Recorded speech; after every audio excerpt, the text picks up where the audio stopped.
Imagine stepping into a week where every sunrise carries a secret and every sunset whispers of eternity.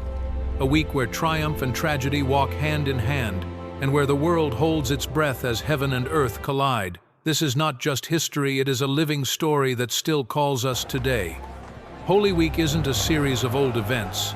It is an invitation, a journey of the heart, and it begins with a king who rides not in power, but in humility. Holy Week, the most sacred time of the Christian year. It draws us close to Jesus, step by step, as he walks his final days on earth. Each moment unveils something profound, his mission, his love, and his call to us. Together, let us enter this path with reverence, with open hearts, ready to see not only what happened then, but what it means now. Palm Sunday, the triumphal entry. Holy Week begins with a scene alive with expectation and symbolism. Jesus sets out on his last journey to Jerusalem. He knows the cost. He knows the cross is only days away. And yet, he chooses not a warrior's horse or a glittering chariot, but a humble young donkey. Every step he takes is a quiet declaration.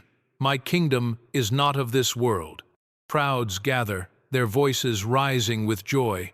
Palm branches wave, cloaks fall on the dusty road like a royal carpet. Shouts break through the air, Hosanna to the Son of David! Blessed is he who comes in the name of the Lord. It is a moment of praise and prophecy, a glimpse of glory before the shadow of suffering. The King has arrived, but not in the way anyone expected. Holy Monday, cleansing and cursing. At dawn, Jesus leaves Bethany. On the road he sees a fig tree green with leaves but empty of fruit.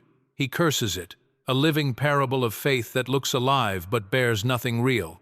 Soon the city comes into view, and his heart aches. He weeps over Jerusalem, knowing it will turn away from the peace he offers.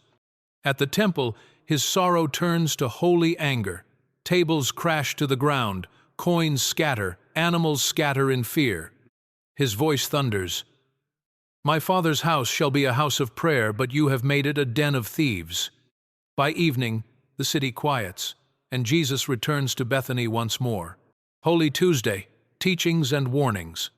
The disciples notice the fig tree, now withered, a sign of judgment against hollow faith. In the temple, Jesus speaks with clarity and courage. Religious leaders try to trap him, but his words pierce with divine wisdom. Through parables, he unmasks hypocrisy, exposing the scribes and Pharisees who cling to power yet miss the heart of God. Still, even as he warns, his heart grieves over Jerusalem. Later, on the Mount of Olives, he delivers the Olivet Discourse, prophecies of trials, perseverance, and the call to remain faithful. And in the shadows, Judas slips away to begin his betrayal. Holy Wednesday, Spy Wednesday, a day of silence, sorrow, and secrets. Jesus remains in Bethany, perhaps in the warm company of Mary, Martha, and Lazarus. But beyond those walls, betrayal brews. Judas, one of the 12, bargains with the chief priests for 30 pieces of silver. He agrees to hand over his master, his friend. This act, hidden from the crowds, carries eternal weight. The love of Christ will soon be answered with rejection and violence. Yet Jesus does not flee. He does not resist. He prepares to give himself fully and freely. Spy Wednesday is a mirror, urging us to search our own hearts. Will we stay faithful when the night grows dark? Holy Thursday, the Last Supper and agony. On this day, the atmosphere shifts. Preparations are made for Passover. In a quiet upper room, Jesus gathers his disciples around the table. But before bread is broken, he kneels, taking a basin of water and a towel. The king becomes the servant. One by one, he washes their feet, showing them what love truly looks like. Then he takes the bread and the cup.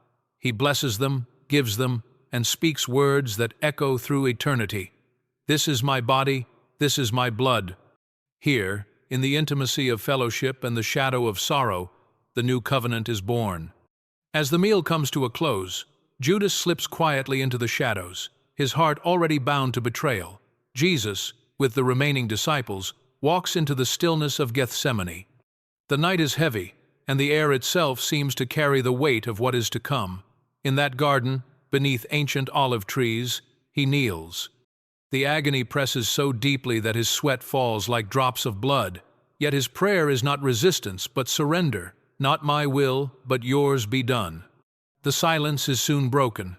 Lanterns flicker in the darkness. Footsteps approach. Judas appears with soldiers, and with the sting of a kiss, the betrayal is complete. Jesus is seized, bound, and led away. The Passion has begun. Good Friday, the cross of mercy. Before dawn breaks, Jesus is dragged from one authority to another, mocked, beaten, accused with lies. Though innocent, he is condemned.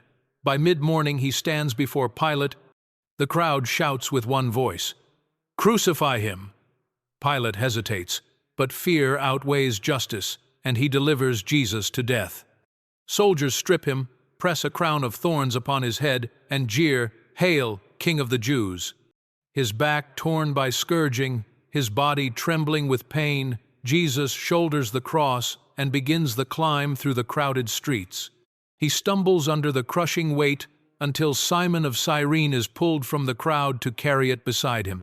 At Golgotha, the place of the skull, iron nails are driven through flesh and wood.